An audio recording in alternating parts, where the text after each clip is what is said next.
everyone, and welcome aboard the Sunshine Express on our journey from London to Naples. I'm Jane Sharp, the train manager, and I hope you'll all enjoy the trip. Before we depart, I'd like to tell you a bit about the train and its facilities. Now we're here on the observation deck, which is where you'll probably spend most of your trip, as it offers the best views. And directly below us is, we call it our leisure centre. There are some games machines, a television, a small library, and so on. If you've brought a laptop or computer with you, you can also get onto the internet here, as it has full Wi-Fi capability. There's also a small bar where you can get tea, coffee, and light meals. For lunch and dinner, you'll use the restaurant car, which is at the front of the train. You'll have breakfast in your cabins, by the way, which will be brought to you by your steward.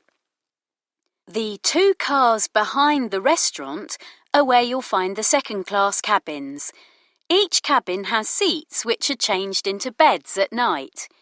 You'll also find a simple basin for washing and a small fold-down table.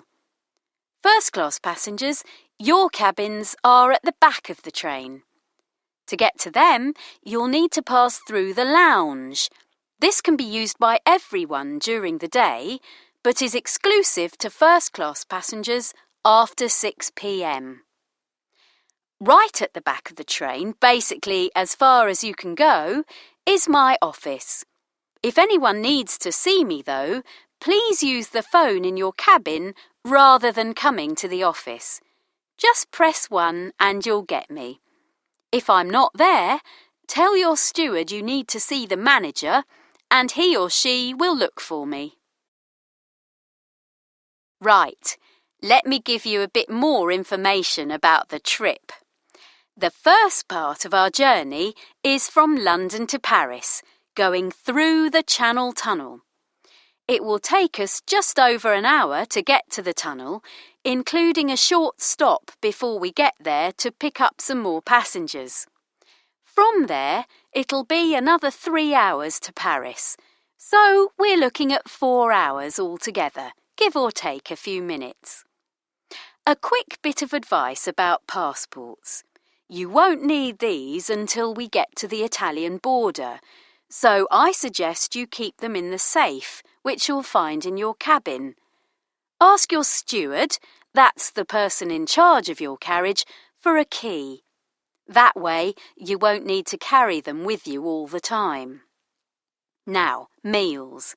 As I said earlier, breakfast tomorrow morning will be in your cabins, and this will be served at about 7:30, 7:45, so you'll be able to enjoy it as we travel along the southern French coast. Lunch is at 1 o'clock in the restaurant car, and dinner is at 8 o'clock, although we'd like you all to be at your table about 15 minutes earlier, at 1:45, if you could. When we get to the Italian border tomorrow morning, our train will change engines, and we'll also be getting a new crew. We'll be taking advantage of the stop to have a look around. I've arranged a visit to the local market, a museum, and a castle. This will take about 4 hours, with a break for coffee in a local cafe, and we'll be back on the train in time for lunch. A few quick rules. Some of you might have brought your own food or drink on board. That's fine, but could we ask that you consume it in your cabins and not in the restaurant or lounge? Could we also ask you to make sure your cabin windows are closed when you're not in your cabin? And whatever you do, don't get off the train until we reach the Italian border.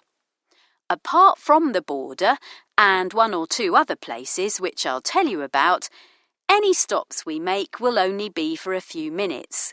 I'd hate to leave anyone behind. All right, so moving on from the Italian border, we'll be heading right into the